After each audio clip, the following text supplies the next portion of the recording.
নমস্কার বন্ধুরা, আজকে আমি দেখাবো আলু সয়াবিনের কষা রেসিপি, যেটা খেতে লাগবে দুর্দান্ত এবং বানানো খুবই সহজ।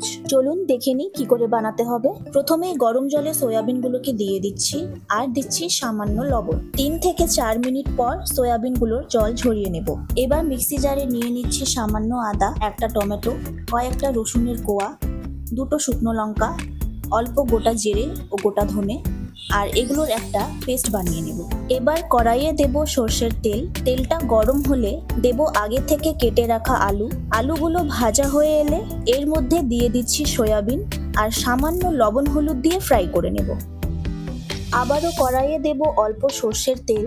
তেলটা গরম হলে ফোড়নে দিচ্ছি একটা তেজপাতা ও শুকনো লঙ্কা। তারপরে দিয়ে দিচ্ছি স্লাইস করে কেটে রাখা পেঁয়াজটা হালকা লাল করে ভেজে নেব।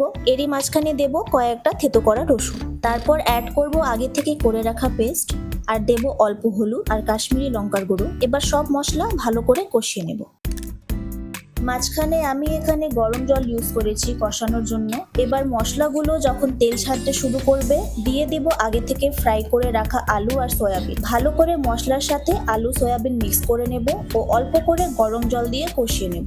এবার কষানো হয়ে গেলে দিয়ে দিব পরিমাণ মতো গরম জল। তারপর 5 মিনিট ঢাকা দিয়ে রাখবো। 5 মিনিট পর যখন জলটা শুকিয়ে আসবে দিয়ে দিব গরম মশলা। তারপর 2 মিনিট রাখার পর এরকম মাখা মাখা হয়ে আসলে রান্না কিন্তু কমপ্লিট। আমি এটা যেহেতু সয়াবিন কষা বানাচ্ছি তাই গ্রেভি রাখবো না, আপনারা চাইলে গ্রেভি রাখতে পারেন। এবার আপনারা চাইলে এটা ভাত, রুটি, পরোটা যার সাথে ইচ্ছে ট্রাই করতে পারেন, খেতে কিন্তু দারুণ লাগবে। তো আশা করছি ভিডিওটা আপনাদের ভালো লাগবে, আর ভালো লাগলে লাইক করতে ভুলবেন না, আর নতুন হলে চ্যানেলটাকে অবশ্যই সাবস্ক্রাইব করবেন।